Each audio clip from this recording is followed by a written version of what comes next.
apparently these nuclear planners, there's a profound amount of groupthink among them. They're very bubbled off, very isolated, um, and that may yield some of the irrationality behind nuclear planning as well. So I that's think it's also, I interviewed a guy, and this is a story I don't think anybody knows about but me. I mean, I published the interview, but mainstream media doesn't pick up on it. I interviewed a guy, Lester Ernest comes out of the military in one of the first computer sections of the armed forces, late 1950s, gets hired by MIT. They're developing a defense system against Soviet nuclear bombers. And this is when you see the big board in Doctor Strangelove, where the movie, and you see where they can track with lights everything coming in. They have this brilliant radar system, and so he gets hired to do command and control for this system at MIT, and over 25 years, $1 trillion.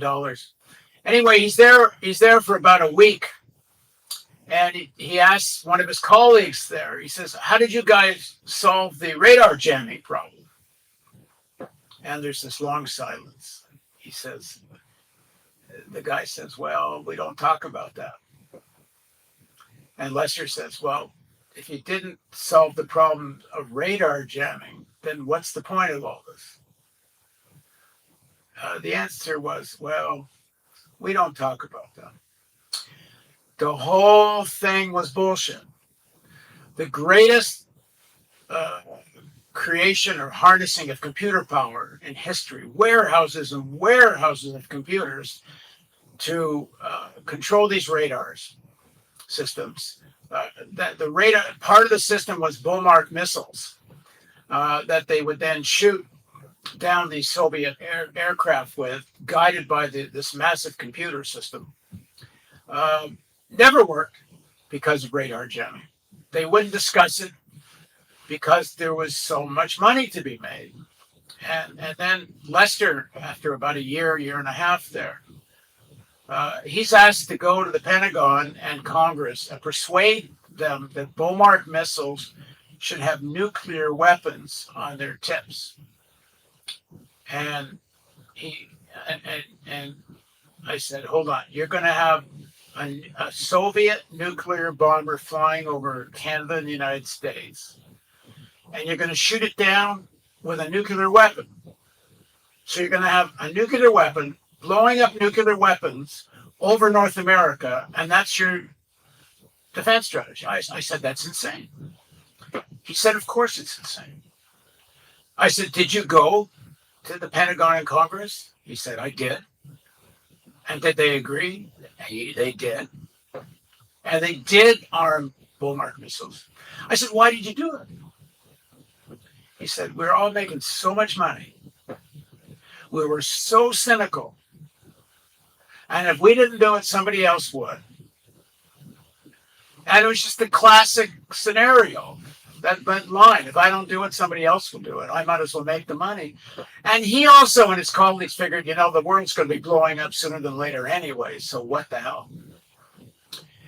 Profound nihilism, cynicism, a bubble of denial, fueled by how much money you make. And it's easy to rationalize, well, the other side's doing it too. But that whole system, in fact, there's a study that came out of the 60s, McNamara in the mid-60s, got a study made of this, it's called the SAGE radar system, SAGE. And the study concluded it was nonsense, never would have worked. $1 trillion. I mean, that's what I mean. The system itself is fundamentally irrational and nothing more than its military thinking and strategy. There's a quote, I think it's in Ellsberg's book, from, I think, a guy named General Power, which is just a hilarious name. Do you know the quote that I'm referring to, where he says that would really screw up the plan? Their quote from him is, how do you define victory? At the end of a nuclear war, if there's 2 Americans and 1 Russian, it means we won. That was incredibly disturbing stuff. to read. So yeah, fantastic. So that sounds like it's going to be an absolutely fantastic project, and I'm very excited. And I think if you look at public opinion, you can ask the two existential threats to the species or to organized civilization are climate and nuclear. And you can ask how many people in the public put these issues at the top of the list for those two, right? So for climate, I don't know if events of the last year have moved the needle on that, but on nuclear, I'd imagine almost nobody thinks that that's a major issue. It doesn't come up in the presidential debates, right? They never ask them about nuclear practically, right? In the United States, it's not really on the radar, right? To some extent, people in the climate movement and others, they think it's already so doomsday-ish with climate. How do you add nuclear? How do you bring up that topic in the context when there's already a pandemic? But it's precisely that. Like, are you going to trust people that couldn't deal with a pandemic that they've been warned about for decades? Trust these people with nuclear weapons? You think we're safe now? And these are the people that couldn't figure out to have masks and oxygen when they were told. I mean, there's this movie called Contagion, I think it is, from 1991 or something. It exactly says what happened. I mean, they've been warning after warning, and they wouldn't heed, and we're supposed to trust them with nuclear weapons. And of course, now we're supposed to trust them on the climate side. They can't, half the United States, or 40%, don't believe in vaccinations or masks. The same people, more or less, don't believe in climate science. Why? Well, they want to talk about Fox and Trump and blah, blah, blah. But it's the complete evisceration of the public education system in rural America. That's why do people believe QAnon? Because they know nothing about history. I can't say Canada's that much better. I knew a young woman who was going to high school. This is 25 years ago. In Ontario, had an essay. She had to write an essay about the SS, and World War II, and she equated the Soviet Union with the Nazi SS. She had them as the same thing, and she got an A+ on the essay because I don't think the teacher didn't know the difference. And it's at least in urban, I think that's terrible. Yeah, that's an incredible example. But most of the big cities, the public education system's not that bad. But go to rural America, they're trying to if they had their way, they'd have creationism as a topic of science, the backwardness. And you have to blame corporate Democrats for this. Because when the Democrats are in power, especially federally at the national level, but even when they were in power in these states that have now become Republican, but many of them used to be Democrat, they didn't invest in a public education system that really educated people. And it's not the only reason, but one of the reasons for the demise is where do most of the soldiers come from? Most of the American soldiers come from these rural states with education systems where people learn nothing about, anything real about history or science. And these kids go off to war thinking they're fighting, to save America from something. So if you did a poll, certainly in the urban centers, you would find people know climate now. I think it's much more significant. Now, when I say rural America, certainly 20, 30, even 40% of rural America is probably not so badly educated and does know, many know about climate. In agriculture, they're seeing it. And they're seeing forest fires, they're seeing droughts. So climate's increasingly on the radar. But nuclear, not even in the cities, not even in the left, not even the most educated sectors of the population. The tiny, infinitesimal fraction of people are focused on it. And some basic steps could be taken. Certainly, Canada could refuse to have anything to do with nuclear weapons. They don't take that stand. In the U.S., there could be, at the very least, get rid of the hair trigger mechanism. That gives very, very little time to make a decision whether something on the radar is real or not. There could be a massive reduction in weapons. There's a whole list of things Ellsberg has proposed that could be done. And in some ways, and easier than could be done with climate, But the consciousness isn't there. Yeah, it's interesting because it's not that presidential debates are the end all and be all, but they are kind of like a litmus test of what's on the radar. And you see, there wasn't a climate debate. There was going to be, and then it got canceled, right, in the Democratic primary. But you can't even imagine a nuclear themed presidential debate. It's hard to even imagine that, right? Yeah, there was one piece of legislation that was introduced by Markey, and I can't remember the other representative, calling to stop this new investment in ICBMs, the modernization, but it got almost no play in the press. It's not really going anywhere in Congress. It's something they even introduced it, but it's got no legs. What are the most exciting projects that you know of that others are working on? Well, I'm interviewing a woman named Jane McAlevey,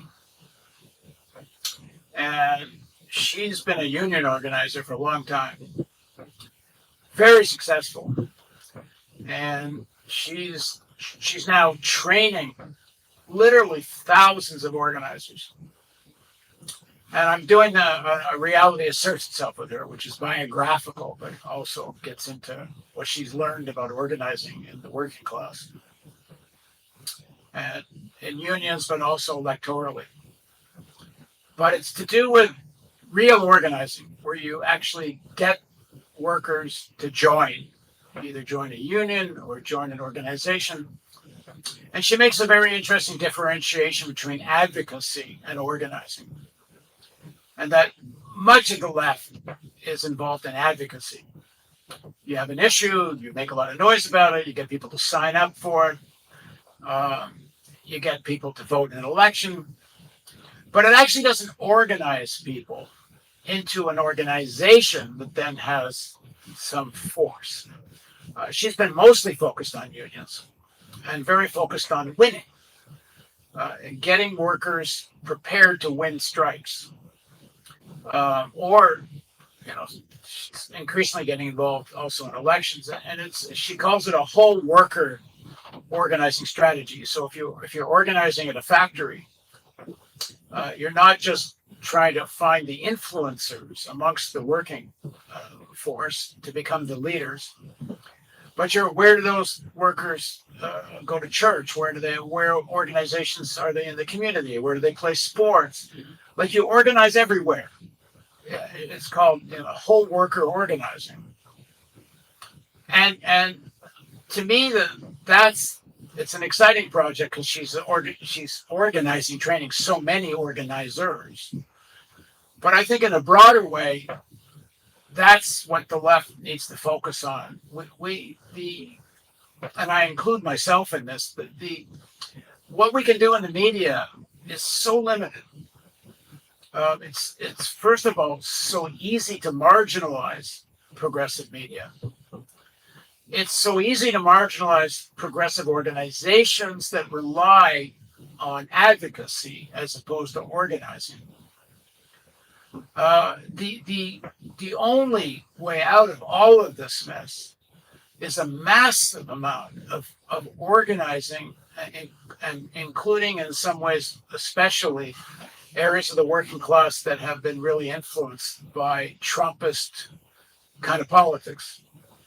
I'm talking in the US now, but similar stuff happening in Canada. And the fact that Ontario, Doug Ford is this right winger and premier of Ontario. You got lots of it goes back and forth, but the necessity to not rely on this supposed fight for public opinion when the elites control really all of the means of mass communication and mass creation of public opinion.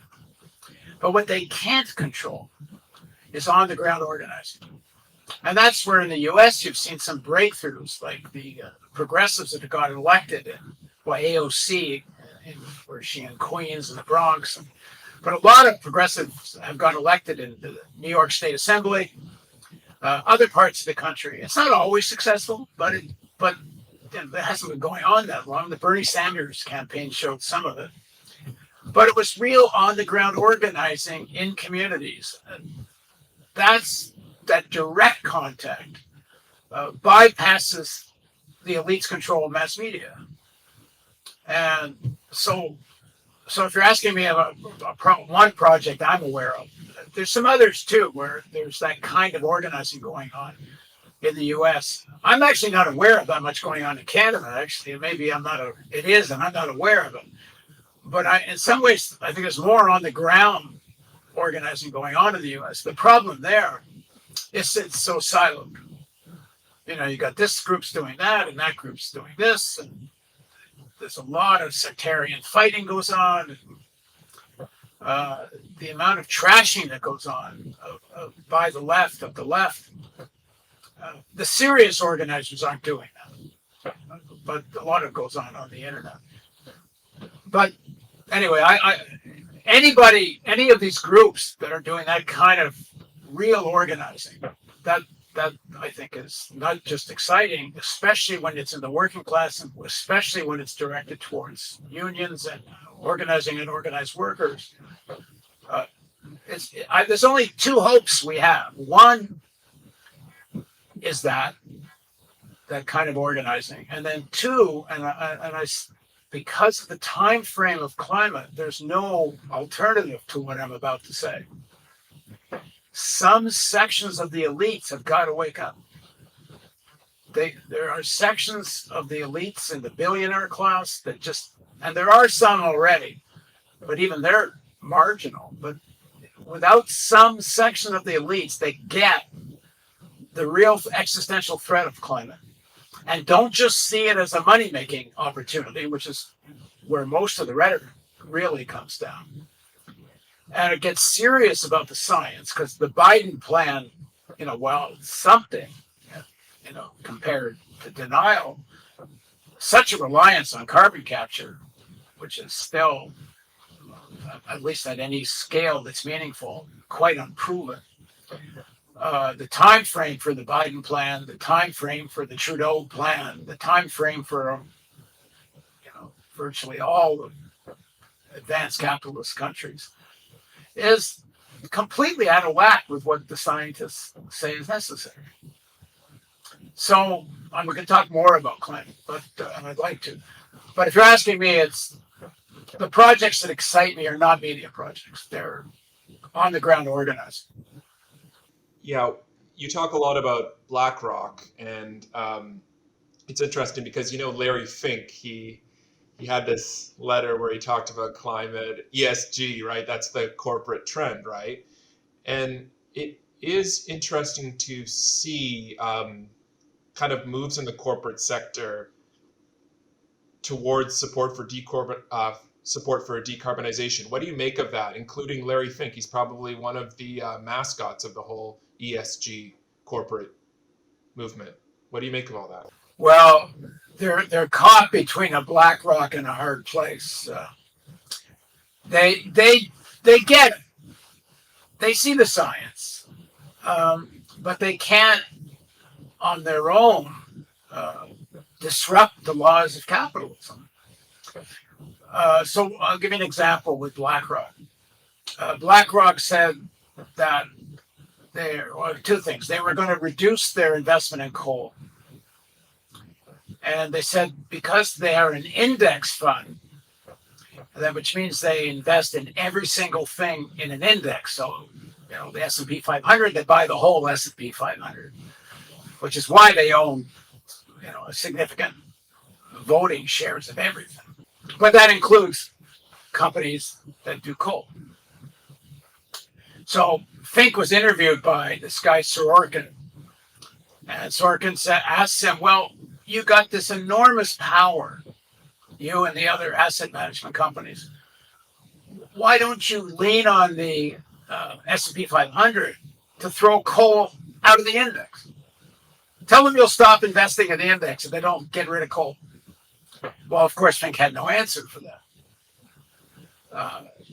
because, one, they make a lot of money out of all that, and two, they just won't take it that seriously. But then Fink announces, they also make discretionary investments where they pick and choose stocks. They have funds. BlackRock has all kinds of funds. So one of them is discretionary. So he says, we won't invest in any company that makes more than 25% of its revenue from coal, mining coal. So it sounds great. Oh, all the big coal mining companies that BlackRock's going to pull out of this investment. The problem is that one of the largest coal mining companies in the United States, I think Continental, but I could well be wrong with the name, but go look at my article. At any rate, I think it's the second largest coal mining company in the U.S. While they're the second largest coal miner, coal's less than 25% of the revenue. So BlackRock doesn't have to disinvest. So it's a sham. I mean, it sounds great, but it's meaningless. But let's say BlackRock even does. Let's say start to disinvest from coal. One of the other funds is simply going to buy the shares. They're just going to pick it up.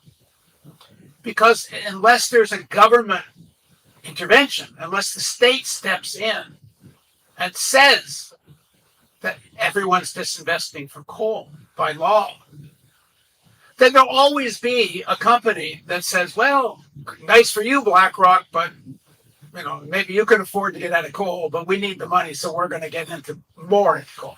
So it turns out to be just smoke and mirrors, and Larry Fink knows that. And this is what I mean, they're caught between a BlackRock and a hard place, because they know only government intervention, only serious regulation, only laws, not tax maneuvers and not market mechanisms, although I'm not against them as a secondary tactic. But primary tactic is real laws that phase out fossil fuel. But if you give the state, the government, that much power, then the next thing's going to be, maybe there should be serious regulation of the financial sector, which of course there should be, because they almost destroyed the global economy. And the whole finance sector is BS, because without public money coming in and bailing them out of their speculative manias, they would have all crashed and burned in 07, 08, and since. I mean, even the stock market now is soaring like a rocket ship because the Fed is making sure it can't collapse during the pandemic. So the state is an appendage of the financial sector. And so that's the hard rock and the hard place, is that they know with climate, it takes that kind of action. But if you take that kind of action, you have to change the nature, certainly, of American capitalism, and if not global capitalism. You have to greatly increase the interventionist and the planning. I mean, how do you have a transition without a planned economy? How do you transition from fossil fuel? Like, even the mechanisms that they're talking about, the market mechanisms, they're kind of planned economies. Trying to push the economy from fossil fuel to sustainable, but it has to be done like for real. And how can BlackRock and the financial sector accept that? Because now you're handing over to something the public might have some control of.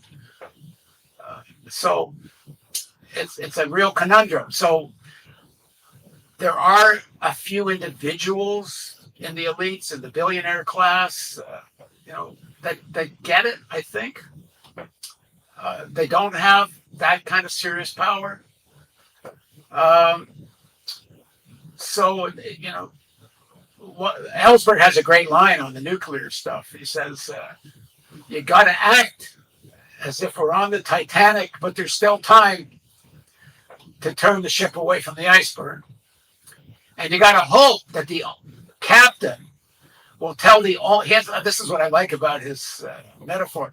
He says, you got to hope the captain will pick up the phone and tell the owners of the Titanic to go fuck themselves, that we're not going to be in a race, and we're going to slow down, and at night we're going to stop, and we're going to make a safe crossing, because it was the owners that wanted to, show they were the fastest boat, could do this and do that. Of course, the captain never made that call.